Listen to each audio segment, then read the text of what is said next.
अब लड़ेंगे चोरों से, पहले लड़े थे गोरों से, अब लड़ेंगे चोरों से। लोकशाही बचाओ, देश बचाओ, लोकशाही बचाओ, देश बचाओ, लोकशाही बचाओ, देश बचाओ, लोकशाही बचाओ, देश बचाओ, लोकशाही बचाओ, देश बचाओ, लोकशाही बचाओ, देश बचाओ, लोकशाही बचाओ, देश बचाओ, लोकशाही बचाओ, देश बचाओ। पहले लड़े थे गोरों से, अब लड़ेंगे चोरों से, पहले लड़े थे गोरों से, अब लड़ेंगे चोरों से, पहले लड़े थे गोरों से, अब लड़ेंगे चोरों से, पहले लड़े थे गोरों से।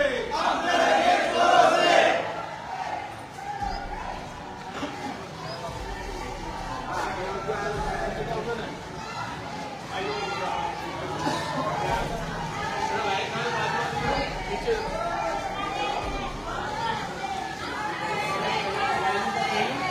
लोकशाही बचाओ, देश बचाओ, लोकशाही बचाओ, देश बचाओ, लोकशाही बचाओ, देश बचाओ। पहले लड़े थे गोरों से, अब लड़ेंगे चोरों से, पहले लड़े थे गोरों से, अब लड़ेंगे चोरों से, पहले लड़े थे गोरों से, अब लड़ेंगे चोरों से, पहले लड़े थे गोरों से।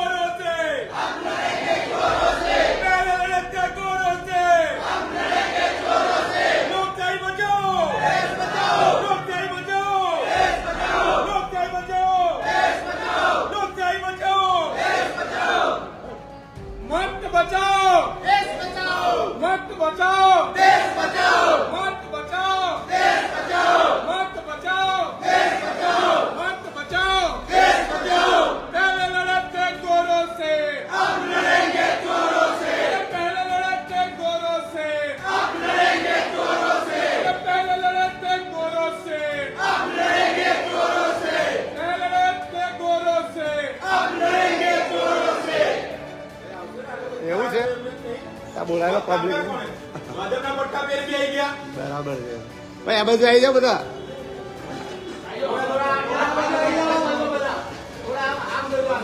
પહેલા વેલું બંધ કરો. કેળો મમ્મી છાતી આવો ખબર પડે. મૂકી લડી વાત તો કાર્યાલય જે થાય એ તમારે કરી દેવાનું.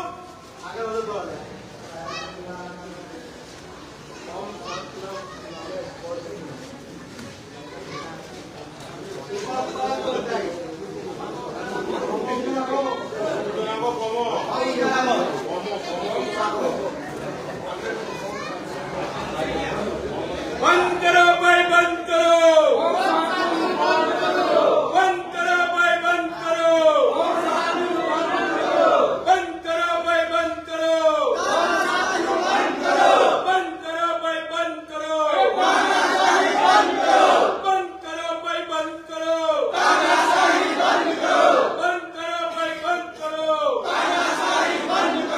બંધ કરો ભાઈ, બંધ કરો. બંધ કરો ભાઈ, બંધ કરો. લોકશાહી બચાવો, લોકશાહી બચાવો, લોકશાહી બચાવો, લોકશાહી બચાવો. पहले लड़े थे गोरों से, पहले लड़े थे गोरों से, पहले लड़े थे गोरों से, पहले लड़े थे गोरों से, पहले लड़े थे गोरों से।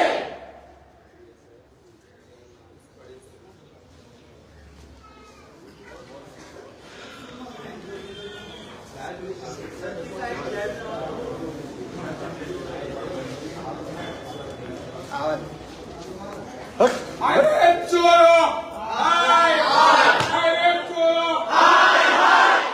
गोरों से, अब लड़ेंगे चोरों से, पहले लड़े थे गोरों से, अब लड़ेंगे चोरों से। कौन सा नाम है फ्रॉड? बंद करो भाई, बंद करो। लोकशाही बचाओ, देश बचाओ, लोकशाही बचाओ, देश बचाओ, लोकशाही बचाओ, देश बचाओ, लोकशाही बचाओ। देश बचाओ। ઉપર આવી જાવ ને થોડા એવું તો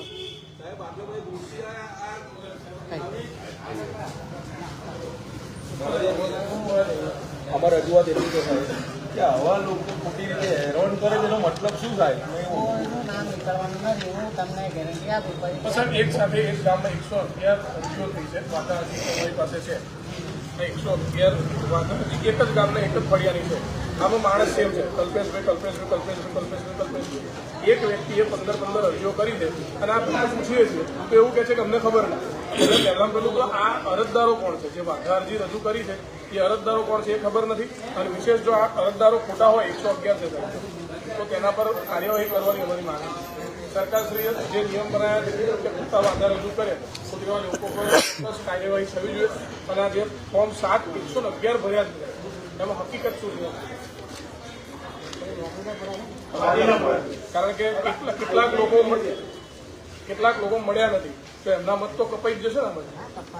આમાં વાંધો આમાં કેવું છે, આ તો ખાલી બાકી અમારે તો આને સાંભળવો પડે કે ના આવે એટલે એનો વાંધો ગ્રાહ્ય રાખવો. પણ આવું જૂઠું થોડું ભરાય, ખોટા વાંધા. સામે FIR કરાવો. આ લોકોનું શારીરિક વાંધો. આ માની લો આ વાંધો બરાબર કે ના આવે એટલે એનો વાંધો ગ્રાહ્ય રાખવો પાત્ર જ નથી. રજૂઆત એ છે આ વાંધેદારોને વાંધો આપ્યો, કાયદાના નિયમ છે કે એમને નોટિસ એમને વાંધો વિરોધ રજૂ કરવાની તક એમને તક આપવામાં આવે. આ બધાને પણ આની રજૂઆત રજૂ કરવામાં તક આપવામાં બીજી વાંધેદાર વાંધો સાબિત નહીં કરી શકે કે આ લોકો એક બે જ લેશન તેઓના વિરોધ કાયદેસર કાર્યવાહી કાયદાનો નિયમ છે કે 1 વર્ષની સજા બરાબર એ સાબિત ન કરે નામદાર કોર્ટને પણ ચૂંટણી કમિશનર ખોટા પુરાવાઓ કોર્ટને ધ્યાનમાં લીધું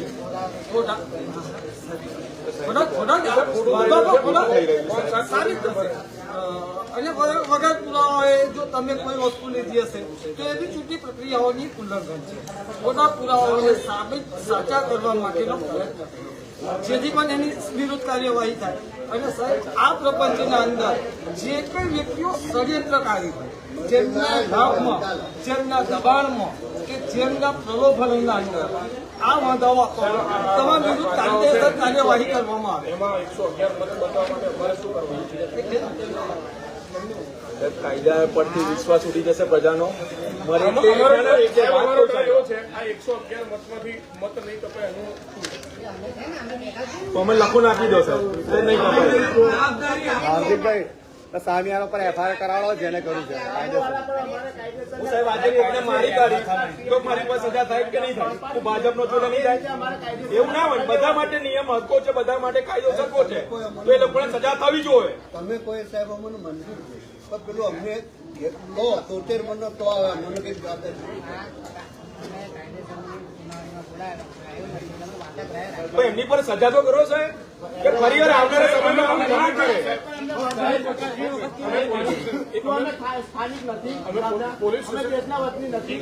અમે સાહેબ પોલીસ સ્ટેશન ગયા તો પીએ સાહેબ એવું કીધું કે આખો સાબિત મામલતદાર સીઝ કરી શકે, ડાયરેક્ટ એ ફરિયાદી ના કરી શકે.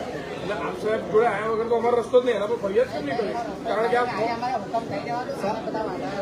સાહેબ તમારે ફરિયાદી બનવું પડશે, તમારે જ ફરિયાદી બનવું પડશે. આમાં એક બીજું વાત કે આજે અરજદારે અરજી અમારો વિરોધ કરી, અમે આવીને તમને એ કરીએ છીએ પુરાવા.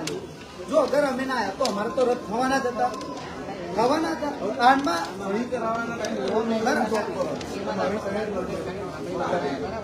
આ તો જે ઓલરેડી નામ મતદાર યાદીમાં છે એની સામેના વાંધા બરાબર સાહેબ, આ વાંધો સાહેબ વાંધા એવા લોકો સાહેબ જે ફ્રોડ થતું હોય ને, ધારો કે બે જગ્યાએ નામ હોય ને તો કાલે કમિશનર તો આજે કરજો, એની માટે અમે છે જોડે. અમે ઉપર આવીએ છીએ. હા બરોબર